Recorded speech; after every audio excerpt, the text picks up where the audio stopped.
So a 4-1 win for Arsenal, hat-trick for Eze, and they go 6 points clear at the top of the table. But we do need to put that into the context of the Tottenham performance. So here's Vicario with Pat. Well, Guglielmo, as a Tottenham player, is that a performance that you feel honestly really bad about? Yeah, very bad night for us. First of all, we have to apologise for the people that support us every day, and they travel to expect to watch a fight, because today we didn't fight. As a collective, we didn't fight, and that's not negotiable to compete in a football match, especially at this level. And we didn't do as a team. But now is a tough night. Is a very bad defeat. But we have to stick together, because we know what we have to address these kind of things. Now we have a big night again on Wednesday. We need to stick together and to believe much more in ourselves, because tonight we didn't show anything that's what we normally are capable of. And so we need to have bright brains in this moment. I know the emotions are high, especially when you lose a derby in this way like that. But we need to be cool heads and apologize to people that support us and that travel today, because we cannot put on place a performance like that. I'm sure at home in the stands, Tottenham fans would be asking, this day of all days, why as a group didn't you fight? I don't know. I don't know which is the answer. Probably many things. I think we waited a little bit too much to get into the game. We were a little bit way too passive, but the game plan we had prepared was a little bit different. Probably, I don't know, we didn't recognize some situation to put pressure on them and to fight, because today we didn't fight. So we have to apologize first of all for this. But then, like I said, we need to stick together. We have to reflect. We have to analyse this game, move on, because on Wednesday we have another big night. So do you think it's a performance related to the, like you say, slightly different tactical setup, the five at the back, maybe not doing it as often? Or today for you, was it more about character, mentality? Doesn't change nothing if we play 5 at the back, 4 at the back, 2 at the back.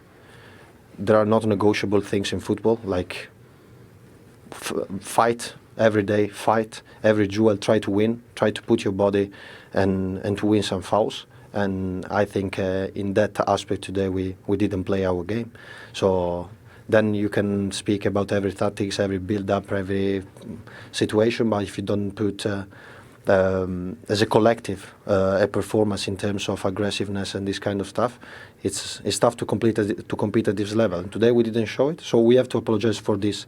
Then the tactical stuff hasn't got an impact on this game. For me, it makes no sense to speak about this. It's just about the mentality we have to put in every game, in every single Premier League game. I just wanted to ask you about one goal in particular. The second goal, perhaps it's no excuse when you're beaten so heavily by your rivals, but was your view blocked? I think probably in the way that the game gone couldn't have changed anything, but I think the interpretation sometimes is they say something. I saw the goal disallowed for people be in front of the goalkeeper. There were 3 people in front of me, so of course they impact me. But we didn't lose for that. But it's just the fact, and probably in some situation in the decision they have to be more clear. Thank you for your honesty. Thank you. Well, I know you've already seen that incident, but I just wondered what you made of that interview, Les. I think he did the same thing against Chelsea. Was it Chelsea? He came out and he was the one that apologised for the performance. And you know, when they came here today, 5 at the back, you look at it and you think to yourself, okay, if you can perform like you performed against PSG, because we saw that, and they had to go. It wasn't a negative 5 at the back. It was a front foot. We're going to go and have a go. We're going to go and press people. They came here and they just sat back and allowed Arsenal to come after wave after wave after wave of attack. And like I said, Arsenal didn't even get out of third gear. Let's not say this was a 5-star performance. The scoreline's 5-star, but it weren't a 5-star performance from Arsenal. They didn't have to.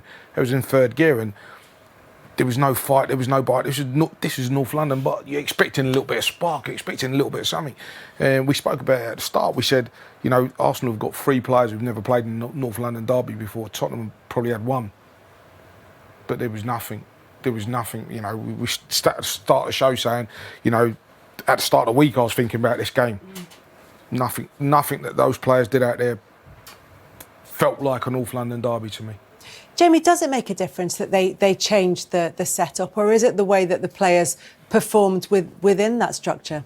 I wouldn't look at the actual playing five at the back so much. I think the one negative so far under Thomas Frank is, can he go from being a pragmatic coach and making it difficult for the opposition, as he's tried to do here? It hasn't worked. Let's never forget, Arsenal are a fantastic team, and Tottenham's record here is horrendous. No matter who the manager is, no matter who the Arsenal team is.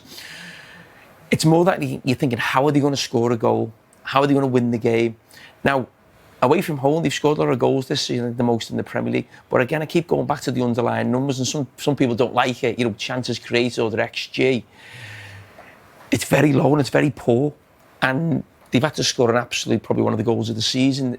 And that was the only thing that happened in the game. And sometimes we've all played in games like that, where you go away from home to a tough place, you don't create nothing. But you could, even after watching the first 5 minutes of that game, I think you're probably looking at it and thinking, how are Tottenham what are they going to do here? What's the plan to actually hurt Arsenal? And that has not just been in this game, it's not a one-off that. I watched them against Chelsea when Vicario came out and apologised again. Didn't look like scoring a goal in the game. And that is the problem for every manager who goes from a team like Brentford with Thomas Frank, and we all love him, he does fantastic, then making that jump to a top team. You've got to have more than just trying to stop the opposition. And that's not having a go at Thomas Frank. What I'm saying is the managers who manage at the top and win the biggest trophies, they're there for the reason. They're the best, they're elite, they're special. And the reason they are special is because they can coach teams to be difficult to beat at times, but they can also coach teams to go and win games.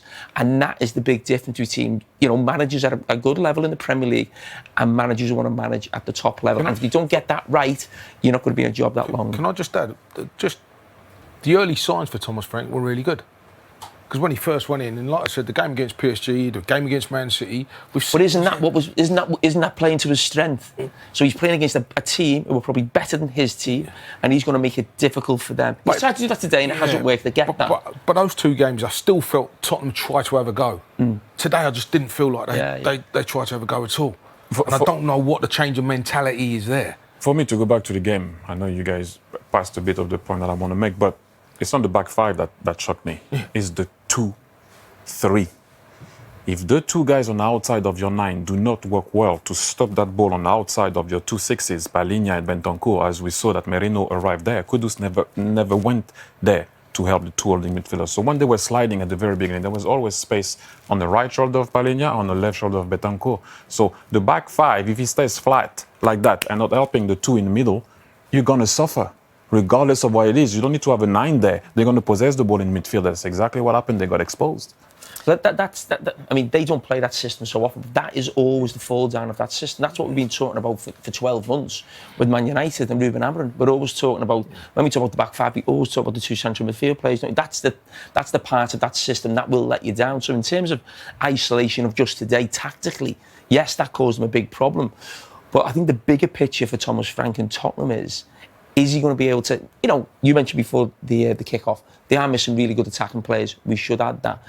But the big thing for any manager making that jump is, can he create chances? Can he score goals? Can he go and win games rather than stopping the opposition? To be fair to him, he did it at City.